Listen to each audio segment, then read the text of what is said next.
Hi, thanks for joining me again on My Child Astrology. I'm Cameron Law, and I'm here to help you better understand your children through the lens of astrology. Each of us is born with a unique blueprint of planetary configurations called a natal chart. We can gain tremendous self-awareness and understanding by exploring the themes represented by these planets, and parents and caretakers can better understand their children and guide them more effectively using astrology. The goal of this podcast is to give you the information and tools to do just that. I'm a mom and an astrologer, and I'm sharing my knowledge and experience to hopefully help give parents another way to understand their child's unique needs and ways of being. I hope the information resonates with you, but as with anything, take whatever you like and leave the rest. You know your child best and are the best one to guide them through life. My hope is to share information that bolsters your intuition and confidence in parenting. I'm not a trained psychologist, and I do believe that some issues require professional help. If you feel like you need to consult a therapist or a child psychologist, please do. You can trust your intuition. We are weaving a rich tapestry of life together with our children, bringing past, present, and future all together with our own complex personalities. There is joy and hardship in every moment of it. Understanding astrology can help us make better sense of it. Today, we are going to discuss the earth element and the sun in the earth signs of Taurus, Virgo, and Capricorn. We discussed the fire element in our last episode as the energy that initiates and motivates, while the earth element organizes, sustains, and develops. It kindles that spark of fire and puts it to use. Earth provides the container, the hearth and oven with which to use fire to meet basic needs. How would we be able to cook food without practical tools to keep from burning ourselves? Air comes up with the idea for the tool and Earth builds it. But we're saving air for our next episode. Back to Earth. The Earth element is the physical manifestation, the embodiment of an idea. Earth element is practical and brings things to fruition. It is focused on our physical needs. Earth signs tend to be very security and safety oriented. Earth has goals to meet and creates structure and organization in order to meet those goals. For this reason, the Earth signs usually like to have a routine. While this can help them meet their everyday goals and organize for larger ones, they can become rigid if overly attached to their routine. But we have to structure our time in order to move forward with our plans, and routine does that for us. Without it, we may never give birth to our passions and ideas. And when you look at it that way, structure and routine is less limiting than it sounds. So, how does this play out during childhood? Any pediatrician or child psychologist will tell you that kids need a routine, that it makes life less overwhelming by providing some predictability to their lives. This is true of all children, but especially important for our Taurus, Virgo, and Capricorn sun children. It's good to really consider how you want to shape their habits at a very early age, because they will settle into those routines and possibly keep them for life. Do you want them to get in the habit of making their bed every day, flossing their teeth, writing thank you notes, and washing their hands before dinner? If so, make that a part of the routine early on and be consistent with it. Earth signs love consistency. The same goes for the child who gets into the habit of expecting dessert after every meal, getting a new toy at the store, or leaving the house with toys strewn all over their room, like my fire sign kid. Whoops. They can settle into those less desirable habits that turn into self-defeating ones in adulthood. So do give this some thought, how to guide their habits in accordance with values that will serve them well in life. So let's get into the specifics of each sign. Our first earth sign is Taurus the bull, born in late spring when the earth has awoken and everything is green again. This time of the year is usually quite pleasing to our senses. I realize I'm speaking from a northern hemisphere perspective here. It would be interesting to adapt this archetype for spring in the southern hemisphere. I welcome any thoughts or comments from those of you living there. But where I live, the temperature during the sun's passage through Taurus is moderate and fragrant flowers are blooming. The phrase, "take time to stop and smell the roses," must have been written for a Taurus. They naturally have a calm and steady pace and do not like to rush. Taurus children are usually very aware of the physical sensations in their bodies. This makes them very tactile. They want to have comfort and pleasure in the physical realm. So let's break this down by the five senses: touch, taste, smell, sound, and sight. Starting with touch. Taurus kids usually love to be held and cuddled, stroked and gently patted. Give lots of hugs and physical affection to these little ones. They love soft fabrics and comfortable furniture. The more plush, the better. Good luck getting a wool sweater on this kid, and forget about line drying your clothes. They will protest anything scratchy, cold, or hard. They tend to be sensitive to temperature fluctuations as well, so keeping extra layers of clothing on hand is a good idea. So, sense of taste. Tauruses usually love to eat, as this is one of the most pleasurable things we can physically experience, particularly for the infant and small child. Because they take such pleasure in food, good eating habits are important to establish for lifetime health. Unlike many kids who won't touch a vegetable, if it tastes good, Taurus will usually eat it. If they love cheese or ranch dressing, try putting it on their broccoli to condition them to like this food. But do consider this: once your Taurus has made up their mind about liking something, it can be cast in stone, for a while anyway. The more you push, the further entrenched their stance will become. It's not the best approach to beseech this child to just try a bite or even bribe them. They are quite stubborn and have the patience to wait until you give up. Keep mealtimes very low pressure, and they are much more likely to try something. Just drop their plate and run, let them decide. If you're worried about their nutrition, try blending veggies into a smoothie or muffins. If all else fails, find a good multivitamin. Taurus is a fixed, stable sign that particularly loves routine, to the point of getting in ruts with things. So they can eat the same favorite foods over and over again and not get tired of them. It will be a challenge to introduce variety to them, so the earlier you do it, the better. Now moving on to smell. Because Taurus wants the physical environment to be pleasing, they will often notice scents. Infants and very small children may not like scents at all because they want to smell your scent. We know the science of pheromones and infant bonding, but this may last well into older childhood with your Taurus. They tend to recoil from artificial or heavy perfumes. So ditch the air freshener and just open the windows. When they get older, let them smell some essential oils and pick their favorites. Like anything, once they get attached to a certain scent, it can be a useful tool for calming them. On to sound. The sounds around us have a huge impact on how comfortable we are in our environment. This is especially true for Taurus kids. They may express strong opinions on the music playing at home at a very young age. Extremely loud environments are stressful to most kids, and Taurus proves this rule.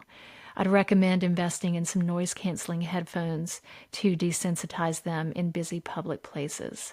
On the plus side, their sound sensitivity often gives Tauruses a musical ability. They often have pleasant singing voices and a good ear. If you notice this is true for your child, music lessons are a great idea. It can help them to be creative as well as self-soothe. Soft humming or singing to your Taurus child can be very helpful when they're upset. And finally, the last of our physical senses, sight. Taurus is sensitive to the aesthetics of the environment. Cold, sterile settings and fluorescent lights will displease them. They may be extra cranky at the doctor's or dentist's offices for this reason. They like to have something pretty to look at, and for this reason are so appreciative of plants and the natural world. Don't be surprised if your Taurus child asks to paint her room a different color, or is fussy when bright overhead lights are on. Visual stimulation can greatly affect their mood. Think of how waving a red flag gets the bull to charge someone. So, that's a lot of caveats to consider for your Taurus child. You are probably wondering how you could possibly control all of these things. You can't. Remember that. While it's good to know how to make your Taurus child comfortable, there's only so much control we can have over our external environment, and ultimately your child has to learn this. Whenever possible, teach them to self-soothe. One negative expression of Taurus is the control freak who has to have everything just so, unchanging as they like it. So I know I listed all of these likes and dislikes for you as a parent to consider, but don't get too precious about it.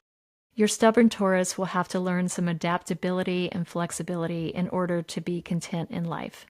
And this is one of their greatest challenges. Taurus usually doesn't like change and will resist the unknown and unfamiliar. This can be really difficult with toddlers and younger Taurus kids, but as they get older, talk to them about maintaining their inner peace as a way to keep the stability they crave. Simple breathing techniques can be very effective with Taurus kids because it brings them into immediate contact with their body. Teach them that their breath is always with them no matter what is going on around them. Teach them that what they can and can't control. Keep a lookout for my future episode on breath work for children. It's true that Tauruses are stubborn. The upside of this is that they are also patient and can hang in there when things get difficult. The stubbornness gives them stability, and they will try to persevere for as long as possible. Sometimes a Taurus will put up with too much because they just don't want to make a change. That complacency can be self-defeating later in life. So as the parent, you may have to intervene in situations that are unhealthy and stagnant for them. You may have to show them how to make constructive changes and let them see that it's okay. Once they have made up their mind and made a choice, the decision is usually absolute. They settle into the new reality and begin wearing out a new groove. In general, complacency is their worst enemy. Hopefully they have some fire in their chart or planetary aspects that help them crave and motivate change. As their parent, you will have to help them move through life's necessary transitions to help them find security and stability in the new. One important thing I want to mention about guiding and teaching your Taurus child: they learn best by example. Show them the way rather than telling them. They will definitely learn more from observing what you do and absorbing that by osmosis. It really is best for you to lead by example and embody the behavior you're asking of them. You remaining calm during the toddler Taurus temper tantrum will affect them much more than telling them to calm down. This is true of all kids, but the earth and water signs are always feeling you out, so you have to be what you want to see from them.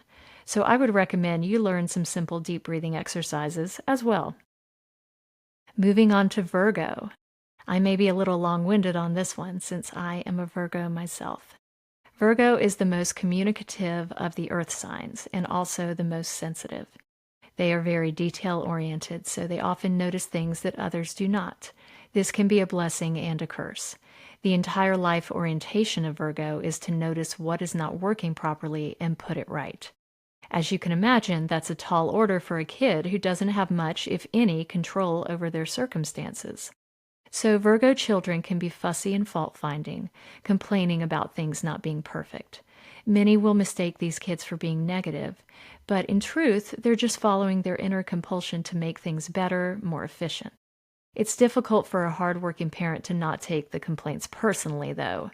The challenge is to not take it personally, to pause and listen to your child.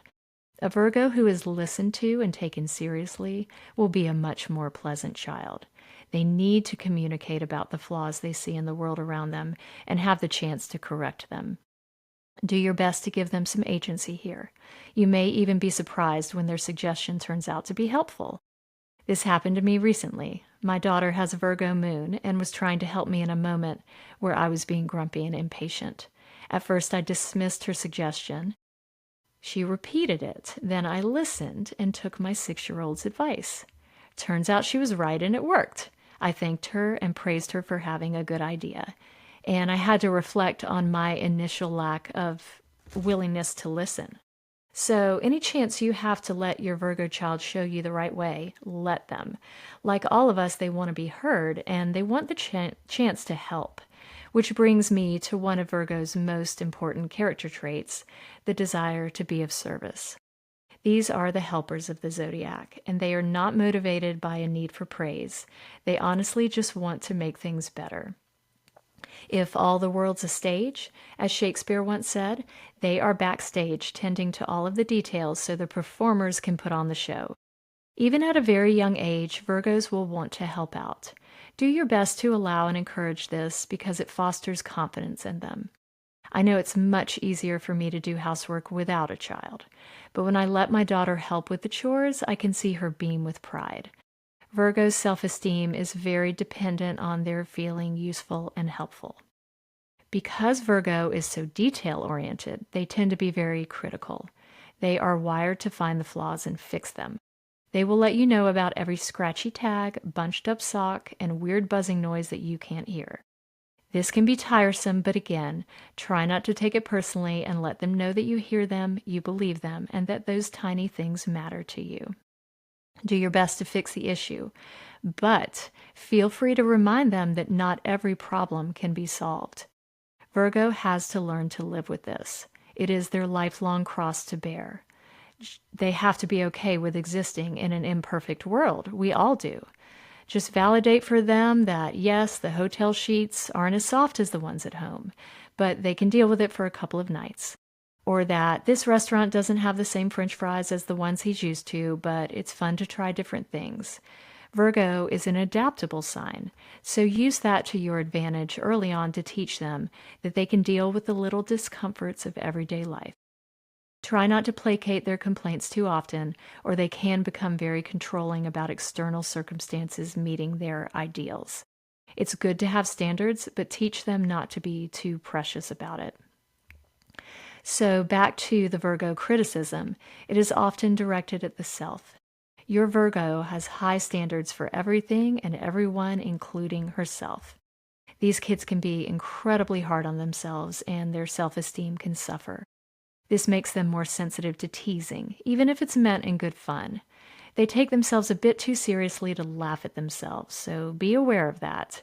They will bristle at jokes made at their expense because it seems to confirm to them that they are imperfect. Find something else to poke fun at and laugh about. And if you do sense any shame in your child about doing something wrong, or not looking the part, or getting bad grades in school, reassure them that they are loved no matter what. Virgos need to be reminded that nobody is perfect and that they don't have to be either. They need to be reminded that we all make mistakes, that indeed our mistakes are necessary parts of life because that's how we learn. If your Virgo gets in trouble or is lamenting a mistake, ask them, "What did you learn?" and really listen to their response. Then praise them for learning the lesson and tell them the challenge is to remember it. That's a challenge for all of us. Imagine if every human operated this way. The world would be a healthier, happier place. Now, because your Virgo child is so self-critical, they can sometimes overcompensate with invulnerability. They can become very touchy and defensive when reprimanded or criticized because your judgment on top of their own judgment is too much to bear. This can be very tricky to navigate because we have to be able to discuss things with them, and Virgo can shut the door on that. The best thing you can do is remind them that I don't need you to be perfect. We all make mistakes, but we do have to talk about this. Reminding them of your unconditional love may get them to crack the door open. If not, leave them be for a while and use your intuition to find a better time to discuss it. Remember that Virgo adaptability will help them get unstuck eventually. Now, earlier on, I mentioned how important routine is to the earth signs. Of all three, Virgo can become the most attached to their routine. They want to order their time as much as they want anything else to be orderly, so they respond well to structure in their environment. Virgo is a mental sign, ruled by the planet Mercury. Because of this, they tend toward overthinking and analysis, which can lead to fretting and anxiety. When their external reality is structured, it gives them a sense of order that greatly calms them. If they know that every morning after breakfast we brush teeth, make our bed and get dressed, that's one less thing they have to think about and try to perfect. It's an established system that they know works, and they can rest easy in that. So do your best to structure their time with clear routines. As they get older, give them more agency and choice about their routine. For example, when I was 9 years old, I asked my parents to push my bedtime back 30 minutes because I had more homework to do and it was cutting into my TV before bedtime. They understood and obliged, and I'm grateful for that because it gave me the chance to adapt and adjust my schedule to the new reality of fourth grade homework taking longer than before. And as an adult, I still have to adapt to my routine to changing life circumstances. One last thing about Virgo. This earth sign is concerned about the health of its physical body. This is part of why habits and routine are so important. They often pertain to the care and keeping of our bodies. Think of a baby's feeding and nap schedules. It dominates your life for that first year because that's how you grow a healthy little body. Well, Virgo will continue to give importance to that. Good nutrition, bathing, and hygiene are important to anyone's health, but particularly Virgo. Being earth signs, most of them like to play outside and get filthy making mud pies, but don't try to put them to bed like that. They will be much happier going to bed clean. Some little Virgos can be very fussy about dirty hands and feet. They may prefer indoor play where the environment is more predictable. This may not be the kid you imagined having, but their complaining about the bugs and heat and dirt and rain may leave you tempted to adapt to their preferences. Physical health and nutrition often take up a lot of space in a Virgo's psyche, especially as they get older. Virgo is often a picky eater who knows what she likes and doesn't want to try anything new. They are often very sensitive to smells and textures of foods. Their nervous systems often manifest stress with an upset stomach, so there can be food sensitivities. Try to be patient with introducing new foods because your Virgo child is learning how different foods affect their bodies. Encourage awareness of that and help them notice which foods make their bodies feel better than others. This is especially important for them. Virgo can tend toward hypochondria, which essentially is a fear of not having control over your body. Healthy eating habits can help Virgo feel more in control of her body's physical health, so these kids may be more swayed by the eat your vegetables arguments than others. Okay, we'll leave it there for now. On to the third and final earth sign of Capricorn. This is where the earth element gets focused on productivity. Capricorn is known for being the most hardworking sign. They like to set goals and go about accomplishing them. Capricorn is the mountain goat that keeps climbing and climbing until it gets to the very top. These kids are innately ambitious and also have an ingrained sense of hierarchy. They know where they are in the pecking order and want to come out on top. One of the interesting manifestations of this is that Capricorn tends to be more respectful of his elders and people in positions of authority. More than other kids, they appreciate established structures and can feel supported by them rather than seeing them as being stifling. Capricorn is ruled by the planet Saturn, which is all about duty, responsibility, boundaries, and working within our limits. What would feel restrictive to a Sagittarius, for example, feels like supportive scaffolding to the upwardly mobile Capricorn. So these kids are more likely to get on board with the teacher's rules and classroom structure. On some level, they know that these established parameters have helped others achieve success and they will work within them. But that isn't to say that your Capricorn can't think for herself. If someone's parameters create an obstacle to her success, she will persist and find her own way to the top of the mountain. A Capricorn kid can persevere when others have already given up. They can be single-minded and very determined. They can also tend to take life very seriously. Some say that Capricorns are born old and age backwards, becoming lighter and more playful the older they get. Support your little one in achieving their goals, but make sure to encourage lots of fun along the way. Find whatever tickles their funny bone and use it to give them a break from taking things so seriously. Because they are usually so achievement-oriented, they may enjoy competitive play more than other signs. They will often focus on one particular activity and work hard to become the best at it. Again, they need to focus on a goal and not only achieve it, but be better at it than anyone else. Their sense of hierarchy makes them respect those who have become successful, so it's great for Capricorn to have a mentor to take them under their wing. They're eager to learn from someone who they admire and will seek to emulate the drive that led to their success. My grandfather was a Capricorn who came from poverty, yet doggedly pursued his goals. Without even a high school diploma, he started a trucking company in his small town, and it grew over time. He accumulated wealth that still provides for his children, grandchildren, and great-grandchildren 20 years after his death. His hard work and determination created a legacy that benefits multiple generations. Which brings me to another interesting facet of Capricorn. They are often very interested in their ancestry. There is often a natural respect and curiosity about the generations before them. They're the kids that want to hear their grandparents' stories about what life was like then. They usually appreciate the traditions that have been handed down through generations, be they familial, cultural, or religious. And they are often eager to create their own families one day to continue the lineage. They want to be the matriarch or patriarch who presides over the brood. Do encourage them to be close to their elders. If their grandparents are gone or unavailable for some reason, encourage healthy connections with those who could play that role for them. They like to have someone to look up to. Because Capricorns are so aware of hierarchy, they want to be respected.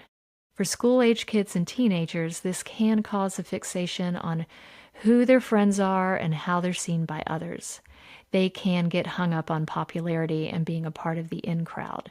This can create shallow friendships for them and make them go along with others in a way that isn't authentic to themselves. Your Capricorn will need some guidance if this is the case. Encourage them to seek true friendships and not worry about what others think so much about who they hang out with. Remind them that they get to decide who's cool and who they want to be friends with. If you think about the goat as an animal, they either hang out with the herd or go their own way. But the one who makes it to the top of the mountain is the goat who thinks for herself. Being an earth sign, Capricorn can be very focused on the material world. They can see possessions as being evidence of success in life. And as with wanting popular friends, they can get hung up on having name brand clothes and the same quality of things as the other kids. This can cause a lot of stress regardless of how much money their parents have.